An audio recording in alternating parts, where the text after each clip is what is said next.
O que acontece quando o eco de nossas próprias vidas se torna o som mais alto que ouvimos? Quando o silêncio deixa de ser paz e se transforma em um abismo. Um vazio que nenhuma conquista material, nenhum aplauso e nenhuma distração parece capaz de preencher?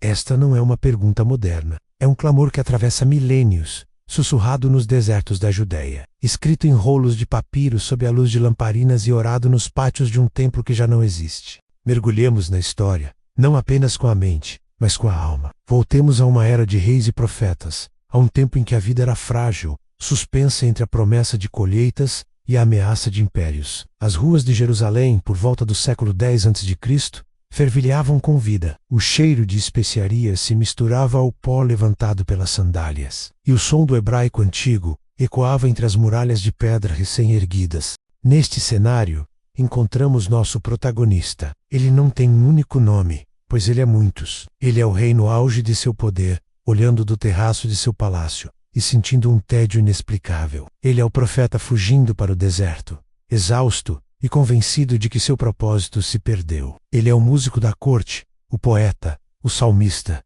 que apesar de cercado pela beleza, sente em seu peito uma nota dissonante de desesperança. Esta é a jornada deles. E talvez a busca começa com uma honestidade brutal. Um homem, conhecido como pregador, possivelmente o próprio rei Salomão em seus anos finais, senta-se para escrever suas reflexões. Suas palavras, preservadas no livro de Eclesiastes, são um espelho para a alma desiludida. Ele perseguiu a sabedoria, acumulou riquezas, construiu grandes obras e buscou todo tipo de prazer. Sua conclusão: vaidade de vaidades, diz o pregador. Vaidade de vaidades, tudo é vaidade. Essa palavra, em hebraico, não significa apenas orgulho. Significa um sopro, um vapor, algo passageiro e sem substância. O pregador olhava para os ciclos da natureza, para o sol que nasce e se põe, para o vento que sopra para o sul e depois para o norte, e via uma repetição sem fim, um esforço que parecia não levar a lugar nenhum. Essa era a sensação de vazio em sua forma mais pura, a percepção de que a vida, sob o sol, poderia ser apenas uma corrida fútil. O historiador Flávio Josefo nos lembra que esta era uma terra de instabilidade. Reinos vizinhos, como o Egito e a Assíria, eram potências inconstantes, e a própria nação de Israel vivia sob a sombra de alianças frágeis e guerras iminentes. A vida era curta e, muitas vezes, imprevisível. Nesse contexto, a pergunta do pregador sobre o propósito de todo o trabalho humano não era filosófica, era uma questão de sobrevivência espiritual. Quando o reconhecimento desse vazio se instala, o primeiro impulso humano não é a fé, mas a dor. É o grito de outro rei, Davi, um homem de imensa paixão e profundas falhas. Em um de seus momentos mais sombrios, ele compõe uma canção, uma oração, que se tornaria o Salmo 13. Ele não se aproxima de Deus com formalidades, mas com o coração rasgado. Até quando, Senhor? Esquecer-te-ás de mim para sempre? Até quando esconderás de mim o teu rosto? Essas não são palavras de quem duvida da existência de Deus, mas de quem se sente abandonado por Ele. É uma oração que dá permissão para a dor. Davi continua, descrevendo a tristeza em seu coração cada dia. Ele não finge estar bem. Ele valida sua própria angústia, transformando-a em uma ponte de comunicação com o divino. Esta é a primeira chave para preencher o vazio, a permissão para ser honesto. A cultura da época, embora profundamente religiosa, não era uma cultura de positividade tóxica. Os salmos de lamento, que compõem uma grande parte do saltério, mostram que havia um espaço sagrado para a queixa, para a dúvida, para o choro. Era no fundo do poço que a busca por Deus se tornava mais intensa. Essa honestidade nos leva a um segundo estágio, a busca por um refúgio. Após clamar em sua dor, o coração humano procura um lugar seguro. O Salmo 46, cantado pelos filhos de Corá, músicos do templo, oferece uma imagem poderosa. Deus é o nosso refúgio e fortaleza, socorro bem presente na angústia. Imagine um viajante no deserto do Negev. O sol é implacável, e as tempestades de areia podem surgir sem aviso. A única esperança é encontrar uma fenda na rocha, uma caverna que ofereça abrigo. As descobertas arqueológicas em toda a Judéia revelam inúmeras dessas cavernas, usadas por pastores, refugiados e profetas ao longo dos séculos. A própria palavra refúgio evocava essa imagem de proteção física e imediata. A oração então se torna um ato de buscar essa fenda na rocha espiritual. É a declaração de que, embora o mundo exterior seja caótico, como as águas que rugem e se perturbam, e os montes que se abalam pela sua braveza, existe um lugar de estabilidade. Esta não é uma negação do caos, mas a afirmação de que o caos não tem a palavra final.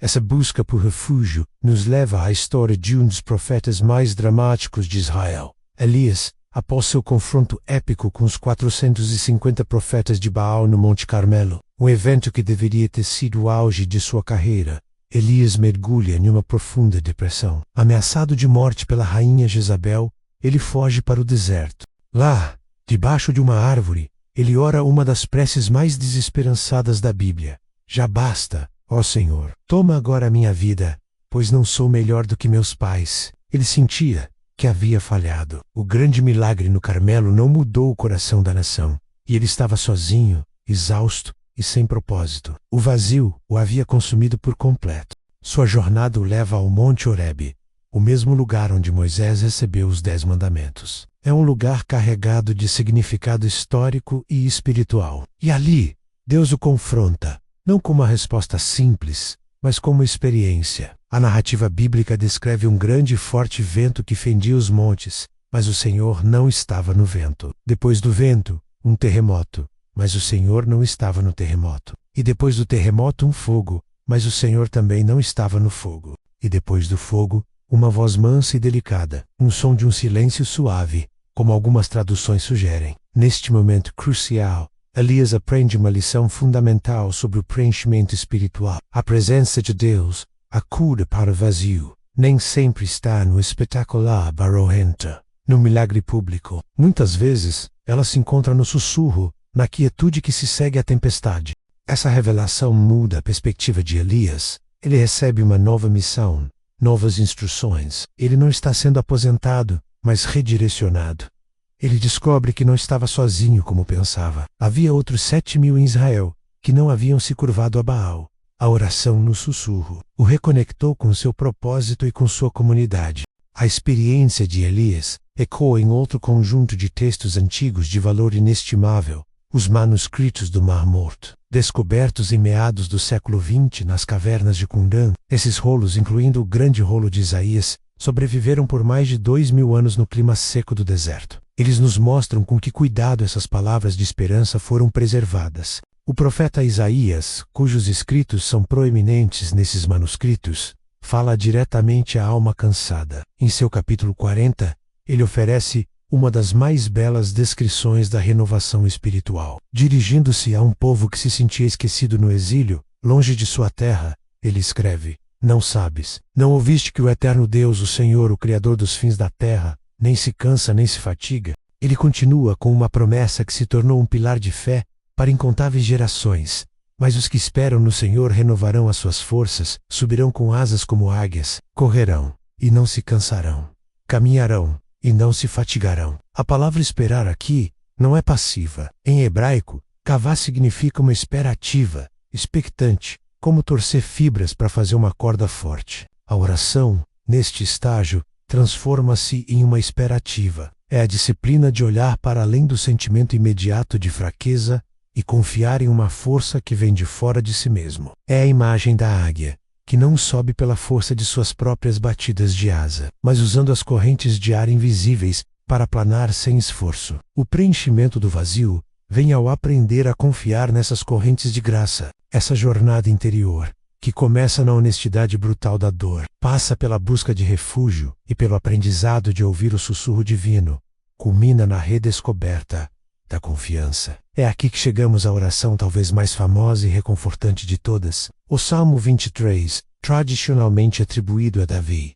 Este salmo não é um grito do fundo do poço, é uma serena declaração de fé, provavelmente composta em um período de paz e reflexão. Ele começa com uma das frases mais poderosas já escritas: O Senhor é o meu pastor, nada me faltará. Esta simples frase redefine a realidade. A sensação de vazio nasce da percepção da falta do propósito, falta de alegria, falta de esperança. Davi, que foi pastor em sua juventude, sabia exatamente o que essa metáfora significava. Um pastor garante que suas ovelhas tenham tudo o que precisam, comida, água, segurança e direção. Declarar o Senhor é o meu pastor é um ato de entregar a ansiedade sobre o faltar. O Salmo continua a pintar um quadro vívido dessa provisão. Deitar-me faz em verdes pastos, guia-me mansamente a águas tranquilas. Esta é a imagem oposta ao deserto da desesperança. É uma imagem de A arqueologia pastoral da região confirma a importância vital de encontrar esses oásis para a sobrevivência do rebanho. A oração aqui é um ato de visualização da fé, de se imaginar nesses lugares de paz, mesmo que a realidade externa seja árida. Mas o Salmo não ignora a escuridão. Ele reconhece a provação. Ainda que eu andasse pelo vale da sombra da morte, não temeria mal algum, porque tu estás comigo. A tua vara e o teu cajado me consolam.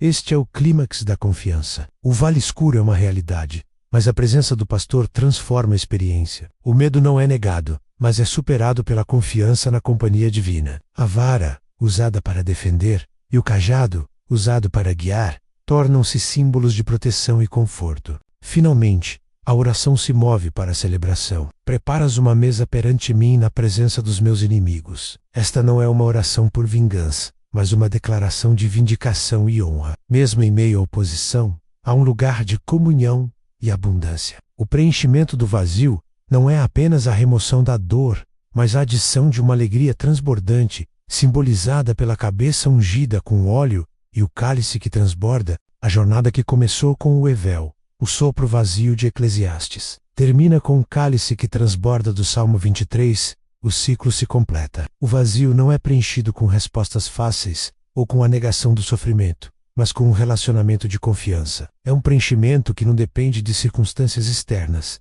mas de uma âncora interna. Na nossa vida contemporânea, os desertos podem ser de concreto e as tempestades podem ser digitais, mas o vazio no coração humano permanece o mesmo. As orações de Davi, Elias e dos filhos de Cora nos mostram um caminho que começa com a coragem de dizer: meu coração dói, que continua com a busca por um refúgio em meio ao caos, que nos treina a ouvir o som do silêncio suave e que culmina na confiança serena de que, mesmo no vale mais escuro, não estamos sozinhos. O preenchimento espiritual não é a ausência de problemas, mas a presença de um propósito que transcende as provações. Se este mergulho na história tocou sua alma, não se esqueça de curtir, compartilhar com um amigo e ativar as notificações para não perder nossa próxima jornada.